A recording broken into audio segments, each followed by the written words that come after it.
भूतिया जंगल की सच्ची कहानी। उत्तराखंड के पहाड़ों में एक छोटा सा गांव था जो चारों तरफ से घने जंगलों से घिरा हुआ था। इस गांव के पास एक जंगल था जिसे भूतिया जंगल कहा जाता था। गांव वालों का मानना था कि इस जंगल में रात के समय अजीब अजीब आवाजें आती हैं और जो भी वहां गया वह वापस नहीं लौटा।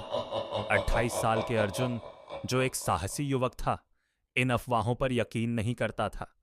उसने तय किया कि वह इस रहस्य को सुलझाएगा। एक रात चांदनी की हल्की रोशनी में अर्जुन ने टॉर्च और चाकू लेकर जंगल में प्रवेश किया। जंगल के अंदर कुछ देर तक सब सामान्य था। पत्तों की सरसराहट और रात के जानवरों की आवाजें ही सुनाई दे रही थीं। लेकिन जैसे जैसे वह गहराई में गया, हवा भारी लगने लगी और अचानक सन्नाटा छा गया। अर्जुन ने महसूस किया कि कोई उसके पीछे चल रहा है। जब उसने पीछे मुड़कर देखा तो वहां कोई नहीं था। आगे बढ़ते हुए उसे एक टूटा फूटा मंदिर दिखा। मंदिर के पास एक पुरानी लाल साड़ी पहने एक औरत बैठी हुई थी। अर्जुन ने सोचा कि यह शायद कोई गांव की महिला होगी। जब उसने पास जाकर पूछा, आप यहां इस वक्त क्या कर रही हैं, तो महिला ने धीरे धीरे सिर उठाया। उसकी आंखें पूरी सफेद थीं और उसके चेहरे पर एक भयानक मुस्कान थी।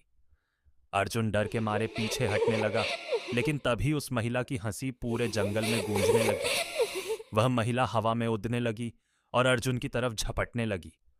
अर्जुन ने किसी तरह हिम्मत जुटाई और टॉर्च जलाकर भागने लगा, लेकिन जंगल का हर रास्ता बंद हो चुका था।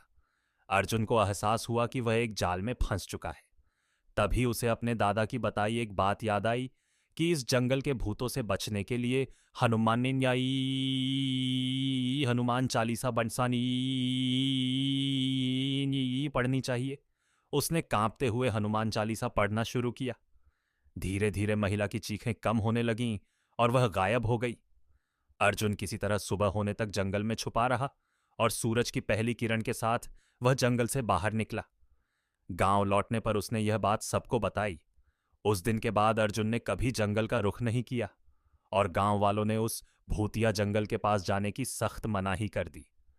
आज भी उस जंगल में अजीब आवाजें सुनाई देती हैं और रात को वहां कोई जाने की हिम्मत नहीं करता।